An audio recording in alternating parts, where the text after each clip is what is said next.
Hello guys, আমি অনিমেষ। আমাদের দুটি চ্যানেলে আলোচিত হবে। সেই দুটি চ্যানেল হলো স্টাডি কেয়ার এবং স্টাডি করেছি। প্রতিনিয়ত জেনারেল স্টাডিজ এবং কারেন্ট অ্যাফেয়ার্সের যেগুলো অত্যন্ত গুরুত্বপূর্ণ সেগুলো নিয়ে আলোচিত হবে। সারা ভারতবর্ষ তথা পশ্চিমবঙ্গের যে কোনো চাকরির পরীক্ষার জন্য এগুলো অবশ্যই প্রয়োজন। এগুলো ব্যতীত কোনো দিন কোনো পরীক্ষায় সঠিকভাবে ক্র্যাক করা সম্ভব নয়। সকল অ্যাসপিরেন্টদের জানাচ্ছি, অবশ্যই এগুলো পড়ে নেবেন যে কোনো বই থেকে। আমি অবশ্য সম্পূর্ণভাবে আলোচনা করছি বিষয়গুলো নিয়ে, এক একটি ধরে ধরে যদি মন দিয়ে শুনতে পারেন তাহলে অবশ্যই কিন্তু যে কোনো পরীক্ষার জন্য 100% প্রস্তুত হতে পারবেন। এখন আলোচনা করব জাতীয় শিক্ষানীতি সম্পর্কে।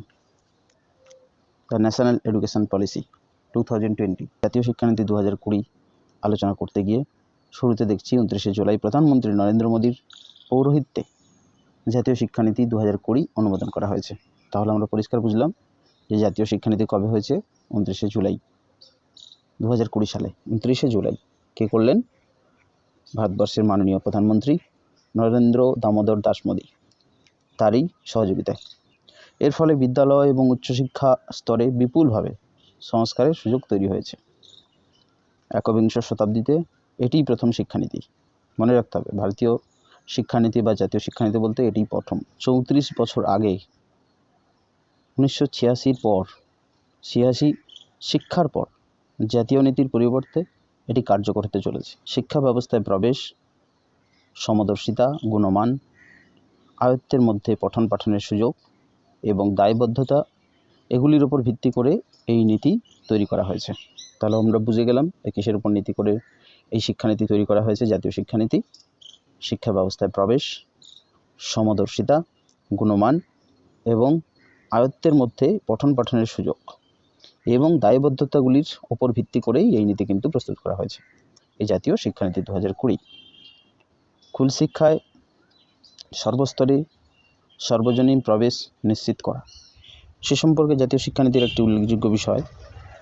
সেখানে কি বলেছেন বা কি বলা হয়েছে? স্কুল শিক্ষায় সর্বস্তরে সার্বজনীন প্রবেশ নিশ্চিত করা। সেটা আমরা দেখতে গেলে বা বুঝতে গেলে পরিষ্কার জানতে পারছি বা বুঝতে পারছি, পরিকাঠামোগত পরিবর্তন ও উদ্ভাবনী শিক্ষা কেন্দ্রের মধ্য দিয়ে স্কুল ছাত্রছাত্রীদের মূল ধারায় নিয়ে আসা হবে। শিক্ষালাভের মাত্রার মূল্যায়ন, প্রথাগত এবং প্রথা বহির্ভূত শিক্ষা ব্যবস্থা চালু করা, পরামর্শদাতা অথবা সুশিক্ষিত সমাজকর্মীদের বিদ্যালয়ে ছাত্রছাত্রীদের সঙ্গে মত বিনিময়ের সুযোগ সৃষ্টি করা। এটা আমরা দেখলাম প্রথমত, মানে বিদ্যালয়ের বহির্ভূত ব্যক্তিরা যারা সমাজকর্মী এবং যথেষ্ট জ্ঞান আছে তারাও কী করতে পারে, বিদ্যালয়ে এসে ছাত্রছাত্রীদেরকে পরামর্শ দিতে পারে। আমি জানি না সেটা কী পরামর্শ দেবেন, ধর্মের পরামর্শ নাকি সেটা সংস্কারের বিরুদ্ধে লড়বার পরামর্শ, এগুলো দেখলাম। সঙ্গে কি দেখছি, পঞ্চম এবং অষ্টম শ্রেণীর জন্য NIOS এবং রাজ্যমুক্ত বিদ্যালয়গুলির মধ্যে মুক্ত শিক্ষার ব্যবস্থা করা। দশম এবং দ্বাদশ শ্রেণীর সমতুল পর্ষদ শিক্ষাসূচি। ঠিক আছে, দশম এবং দ্বাদশ শ্রেণীর জন্য কি দেখলাম, সমতুল পর্ষদ শিক্ষাসূচি, কারিগরি পাঠ্যক্রম, বয়স্ক সাক্ষরতা এবং জীবনের বিভিন্ন অভিজ্ঞতার মধ্য দিয়ে জ্ঞানার্জনের স্থাপনা এই শিক্ষানীতিতে নিশ্চিত করা হয়েছে।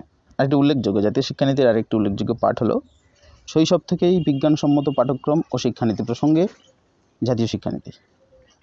এখানে কি বলা হয়েছে, শৈশবের গুরুত্বে শিশুদের শিক্ষাদানের জন্য 10+2 শিক্ষা কাঠামোর পরিবর্তে কি হচ্ছে 5+3+3+4। আমরা 10+2 শিক্ষা এসেছি 10 পর্যন্ত, মাধ্যমিক পর্যন্ত 10, তারপরে +2 উচ্চ মাধ্যমিক, এটা জেনে এসেছি। কিন্তু সেই কাঠামোর পরিবর্তে কি হচ্ছে কাঠামো, 5+3 মানে পঞ্চম হয়ে গেল, তারপরে 3 মানে 8 পর্যন্ত, ক্লাস 8, তারপরে আবার 3 মানে 9, 10, 11 একসাথে, তারপরে আবার 4 বলতে 12 first year, second year, third year, এটা বোঝাচ্ছি। 5-এর পরে 3, 3-এর পরে আবার 3, তারপরে আবার 4 শিক্ষা ব্যবস্থা।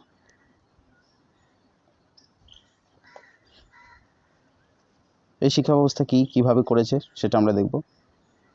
শুনেছিলাম গ্র্যাজুয়েশনটা 4 বছর, 5 + 3 + 3 + 4 শিক্ষা ব্যবস্থা যেহেতু চালু করেছে, এর ফলে কি হতে পারে, 3 থেকে 8, 8 থেকে 11, 11 থেকে 14 এবং 14 থেকে 18 বছর ধাপ অনুযায়ী শিক্ষার ব্যবস্থা করা হবে। এই ব্যবস্থায় 3 থেকে 6 বছরের শিশুদের বিদ্যালয় ব্যবস্থায় নিয়ে আনা সম্ভব হবে। মানে এই শিক্ষা ব্যবস্থা কী চাইছে, 3 বছরের শিশুকেও বিদ্যালয়ে নিয়ে আসতে। পরিষ্কার এটা আমাদের কাছে জানা গেল বা উঠে এলো, পরিষ্কার আমাদের কাছে এটা উঠে এলো বিষয়টা, বা বুঝতে পারলাম বিষয়টি পরিষ্কারভাবে আমাদের কাছে উঠে এলো যে 3 বছরের শিশুরাও পড়াশোনার মধ্যে আসতে পারবে সহজে। নতুন ব্যবস্থায় 12 বছর বিদ্যালয় শিক্ষার আগে 3 বছর অঙ্গনওয়াড়ি বা প্রাক বিদ্যালয়ের ব্যবস্থা এসে থাকছে। মানব সম্পদ উন্নয়ন মন্ত্রক, মহিলা ও শিশু বিকাশ মন্ত্রক, স্বাস্থ্য ও পরিবার কল্যাণ মন্ত্রক এবং উপজাতি বিষয়ক মন্ত্রকের যৌথ পরিচালনায় 8 বছর পর্যন্ত শিশুদের শিক্ষাদানের উদ্দেশ্যে অঙ্গনওয়াড়ি ও প্রাক বিদ্যালয়গুলিকে শক্তিশালী করা হবে। শিক্ষক শিক্ষিকা এবং অঙ্গনওয়াড়ি কর্মীদের প্রশিক্ষণ দেওয়া হবে। মূল সাক্ষরতা এবং গণনা বিদ্যা অর্জন। এই প্রসঙ্গে জাতীয় শিক্ষানীতি কী বলেছে? সাক্ষরতা এবং গণনা বিদ্যাকে গুরুত্বপূর্ণ করে তুলতে জাতীয় শিক্ষানীতি 2020 মাধ্যমে মানব সম্পদ উন্নয়ন মন্ত্রক একটি national mission on fundamental literacy and numeracy গড়ে তুলবে। জাতীয় শিক্ষানীতির আরেকটি বিষয় হলো বিদ্যালয় শিক্ষার পাঠ্যক্রম এবং শিক্ষা ব্যবস্থা সংস্কার। এ প্রসঙ্গে জাতীয় শিক্ষানীতিতে কী বলা হয়েছে, একবিংশ শতাব্দীর সময়োপযোগী সার্বিক বিকাশের উদ্দেশ্যে বর্তমান পাঠ্যক্রমকে হ্রাস করা হবে এবং গুরুত্বপূর্ণ বিষয় ও জটিল বিষয় নিয়ে ছাত্রছাত্রীরা যেন চিন্তাভাবনা করতে পারে তার জন্য বিভিন্ন বিষয় প্রয়োগের ওপর জোর দেওয়া হবে। ছাত্রছাত্রীরা বিষয় নির্বাচনের ক্ষেত্রে সুযোগ পাবে, তাদের বিষয় পরিবর্তনের সুবিধা দেওয়া হবে।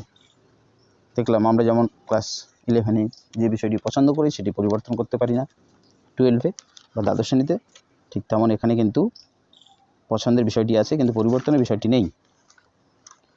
এরপরে আরেকটি বিষয়, জাতীয় শিক্ষানীতির আরেকটি বিষয় হলো বহু ভাষিকতা এবং ভাষা শক্তি। What is this? এই বিষয়টা কী বলেছে, বহু ভাষিকতা এবং ভাষার শক্তি মানে কি? এই শিক্ষানীতি অনুযায়ী 5ম শ্রেণীর পর্যন্ত মাতৃভাষা থাকবে এবং স্থানীয় ভাষা এবং আঞ্চলিক ভাষার মাধ্যমে তাকে লেখাপড়া করতে হবে, তার উপর জোর দিতে হবে। ছাত্রছাত্রীরা 6ষ্ঠ থেকে 8ম শ্রেণী পর্যন্ত ভারতের ভাষাসমূহ তাকে আয়ত্ত করতে হবে, তার জন্য এক প্রকল্পে অংশ নিতে হবে তাকে। সেই প্রকল্পের নাম এক ভারত শ্রেষ্ঠ ভারত। পরীক্ষাতে যারা আমরা MCQতে প্রশ্নের উত্তর দেব তাদেরকে মনে রাখতে হবে জাতীয় শিক্ষানীতিতে সকল ছাত্রছাত্রীদেরকে কোন স্তর, 6ষ্ঠ থেকে 8ম শ্রেণী পর্যন্ত। এখানে প্রশ্ন করতে পারে 5ম থেকে 8ম, দ্বাদশ, একাদশ থেকে বা দ্বাদশ, সেটি মাথায় রাখতে হবে যে 6ষ্ঠ থেকে 8ম শ্রেণী পর্যন্ত বেশিরভাগ ভাষাকে আয়ত্ত করার জন্য এক ভারত শ্রেষ্ঠ ভারত এই প্রকল্পের আওতায় আসতে হবে। জাতীয় শিক্ষানীতিতে মূল্যায়নের সংস্কার সম্পর্কে কী বলেছে সেটি জানতে গেলে আমরা জানব জাতীয় শিক্ষানীতি 2020 অনুসারে সংকলিত মূল্যায়ন ব্যবস্থার পরিবর্তে গঠনমূলক মূল্যায়ন চালু করা হবে। ছাত্রছাত্রীরা 3য়, 5ম এবং 8ম শ্রেণীতে বিদ্যালয়ের পরীক্ষায় বসবে। 10ম এবং দ্বাদশ শ্রেণী পর্যন্ত পরীক্ষা নিলেও performance assessment, review and analysis of knowledge for holistic ডেভেলপমেন্টের মাধ্যমে ছাত্রছাত্রীদের জন্য অধীত বিদ্যার মূল্যায়ন করা হবে। সমদর্শী ও সমন্বিত শিক্ষা। এই প্রসঙ্গে জাতীয় শিক্ষানীতিতে কী বলা হয়েছে, জন্মগত, সামাজিক ও আর্থিকভাবে পশ্চাৎপদ গোষ্ঠী, লিঙ্গ, আর্থসামাজিক এবং ভৌগোলিক পরিচিতির কারণে পিছিয়ে পড়া কোনো গোষ্ঠী ও বিশেষ চাহিদা সম্পন্ন শিশুদের বুনিয়াদী শিক্ষা ব্যবস্থা থেকে উচ্চশিক্ষা পর্যন্ত সাধারণ বিদ্যালয়ে লেখাপড়া করতে পারবে। প্রয়োজনে তাদের জন্য স্পেশাল এডুকেটর রিসোর্স সেন্টার, সহায়ক যন্ত্র ও প্রযুক্তির ব্যবস্থা থাকবে। এটি একটি খুব ভালো খবর।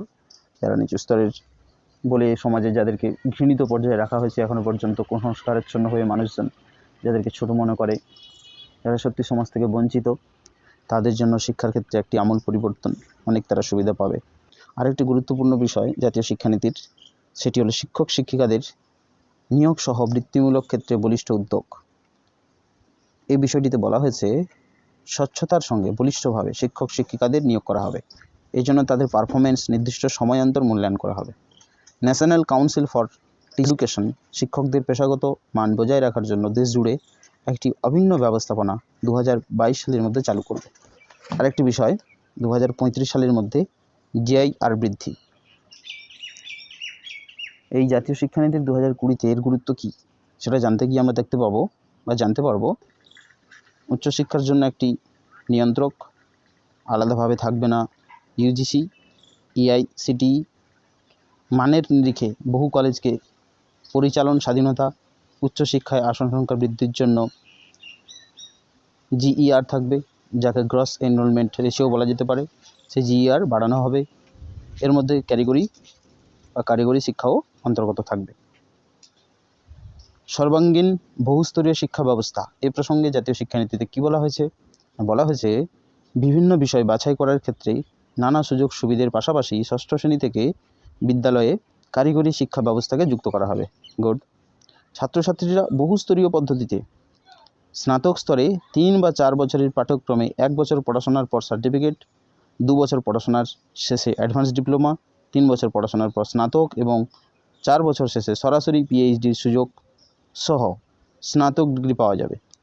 চাকরিমুখী হলে 3 বছরই যথেষ্ট। একইভাবে স্নাতকোত্তর 1 থেকে 2 বছরের, থাকবে না এমফিল। তাহলে বোঝাই গেল যে এমফিল এগুলো থাকছে না আগামী শিক্ষানীতিতে। ব্যবস্থাপনা কীভাবে হবে এই জাতীয় শিক্ষানীতিতে? উচ্চশিক্ষার জন্য higher education commission of India গঠন করা হবে। এইচসিআই তার অধীনে 4টি প্রতিষ্ঠান প্রস্তুত করা থাকবে। ব্যবস্থাপনার জন্য national higher education regulatory council, নাম নির্ধারণের জন্য জেনারেল এডুকেশন কাউন্সিল, তহবিল যোগানের জন্য হায়ার এডুকেশন কাউন্সিল এবং স্বীকৃতি দানের জন্য ন্যাশনাল অ্যাক্রেডিটেশন কাউন্সিল গড়ে তোলা হবে। কলেজগুলির স্বীকৃতি প্রতি 15 বছর পর পর মূল্যায়ন করা হবে। উৎসাহ প্রদানকারী দক্ষ শিক্ষক শিক্ষিকা সম্পর্কে জাতীয় শিক্ষানীতিতে কী বলেছেন? জাতীয় শিক্ষানীতিতে কী বলা হয়েছে? উৎসাহ প্রদানকারী দক্ষ শিক্ষক শিক্ষিকারা যাতে নির্দিষ্ট পদ্ধতিতে স্বচ্ছ প্রক্রিয়ায় শুধুমাত্র পাঠদানই করবেন না, তাদের দায়বদ্ধতার দিকটিও নিশ্চিত করা হয়েছে। শিক্ষক শিক্ষিকাদের শিক্ষা সম্পর্কে কী বলা হয়েছে? এনসিইআরটি এর সঙ্গে পরামর্শক্রমে একটি নতুন ও সর্বাত্মক ব্যবস্থা গড়ে তোলা হবে। 2023 সালের মধ্যে শিক্ষক শিক্ষিকাদের ন্যূনতম যোগ্যতা হিসাবে 4 বছরের ইন্টিগ্রেটেড বিএড ডিগ্রি বাধ্যতামূলক করা হবে। মেন্টারিং মিশনে কারা দিক কী দেখলাম যে সকল বয়স্ক ব্যক্তিরাও কিন্তু এর সাথে যুক্ত থাকবে। মেন্টারিং মিশন, ন্যাশনাল মিশন ফর মেন্টারিং তৈরি করা হবে। এই মিশনে প্রতিটি যশা প্রবীণ ও অবসরপ্রাপ্ত শিক্ষাবিদরা যুক্ত থাকবেন এই মেন্টারিং মিশনে। ভারতীয় ভাষায় পাঠদান করতে পারবেন। কলেজ ও বিশ্ববিদ্যালয়ের শিক্ষক শিক্ষিকাদের স্বল্পমেয়াদী এবং দীর্ঘমেয়াদী বিভিন্ন উদ্যোগে সাহায্য করবেন। নেক্সট দেখছি কি, মুক্ত ও দূরশিক্ষা। ন্যাশনাল পলিসির একটি গুরুত্বপূর্ণ অংশ হলো ন্যাশনাল এডুকেশন পলিসির একটি গুরুত্বপূর্ণ অংশ হলো মুক্ত ও দূরশিক্ষা। অনলাইনের মাধ্যমে পাঠ্যক্রম গবেষণার জন্য অর্থের সংস্থান, ছাত্রছাত্রীদের পরিষেবা বৃদ্ধি, ক্রেডিট ভিত্তিক ব্যবস্থাপনার মধ্য দিয়ে এই ব্যবস্থায় সর্বোচ্চ মানের শিক্ষাদান নিশ্চিত করা যাবে। অনলাইন ও ডিজিটাল পদ্ধতিতে শিক্ষাদান, এটি একটি গুরুত্বপূর্ণ বিষয় ন্যাশনাল এডুকেশন পলিসির ক্ষেত্রে, যেখানে প্রচলিত পদ্ধতিতে শিক্ষক শিক্ষিকারা সামনে পাঠদান সম্ভব নয়, সেখানে কিন্তু এই ব্যবস্থাটা চালু হবে।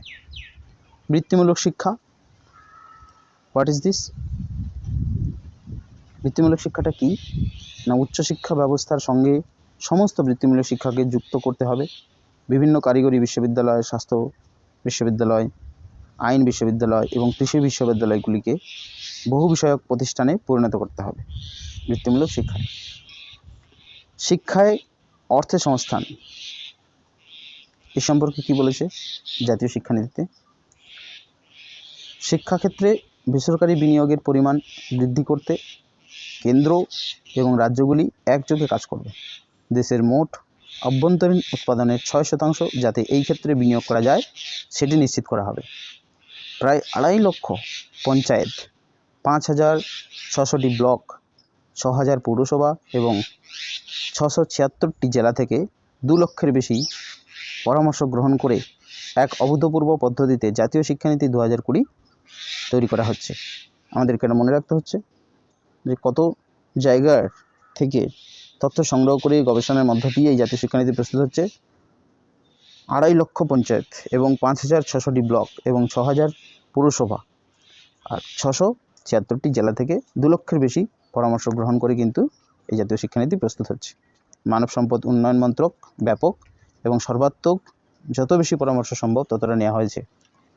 তার জন্য 2015 সালের জানুয়ারি মাস থেকে এই কাজ শুরু করা হয়েছিল। প্রাক্তন ক্যাবিনেট সচিব স্বর্গীয় TSR সুব্রমণিয়ামের নেতৃত্বে committee for revolution of the new education policy এই সংক্রান্ত প্রতিবেদন 2016 মে মাসে জমা দেয়। তার উপর ভিত্তি করে মন্ত্রক জাতীয় শিক্ষানীতি 2016 খসড়া তৈরি করা হয়েছিল। আমাদেরকে এখানে মনে রাখতে হচ্ছে প্রাক্তন ক্যাবিনেট সচিব স্বর্গীয় TSR সুব্রমণিয়ামের নেতৃত্বে যে কমিটি প্রস্তুত হয়েছিল সেই কমিটির নাম committee for revolution of the new education policy. এই সংক্রান্ত প্রতিবেদন প্রস্তুত করা হয় 2016 সালের মে মাসে, জমা দেন তিনি। তার উপর ভিত্তি করে মন্ত্রক জাতীয় শিক্ষানীতি 2017 জানুয়ারি মাসে বিশিষ্ট বিজ্ঞানী পদ্মবিভূষণ ডক্টর কে কস্তুরী রঙ্গনের নেতৃত্বে একটি কমিটি তৈরি করা হয়েছিল। এই কমিটিও জাতীয় শিক্ষানীতির খসড়া তৈরি করেছে। 2019-এর 31শে মে কেন্দ্রীয় মানব সম্পদ উন্নয়ন মন্ত্রীর কাছে কমিটি তার প্রতিবেদন জমা দেয়। এরপর মন্ত্রকের ওয়েবসাইট এবং মাই গভর্নমেন্ট ইনোভেট পোর্টালে সেই খসড়াটি আপলোড করা হয়েছিল। সেখানে শিক্ষা জগতের সঙ্গে যুক্ত ব্যক্তিরা ছাড়াও জনসাধারণ এই খসড়া নীতির প্রয়োজনীয় পরামর্শ দিয়েছেন।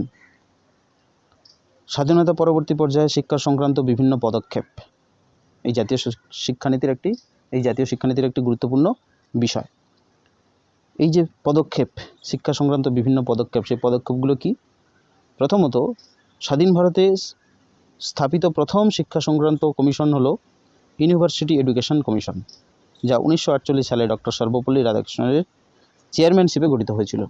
আমাদের কাছে খুব একটা গুরুত্বপূর্ণ প্রশ্ন হাজির হলো, আমরা পেয়ে গেলাম, দেখতে পেলাম। সেটা হলো যে স্বাধীন ভারতে প্রথম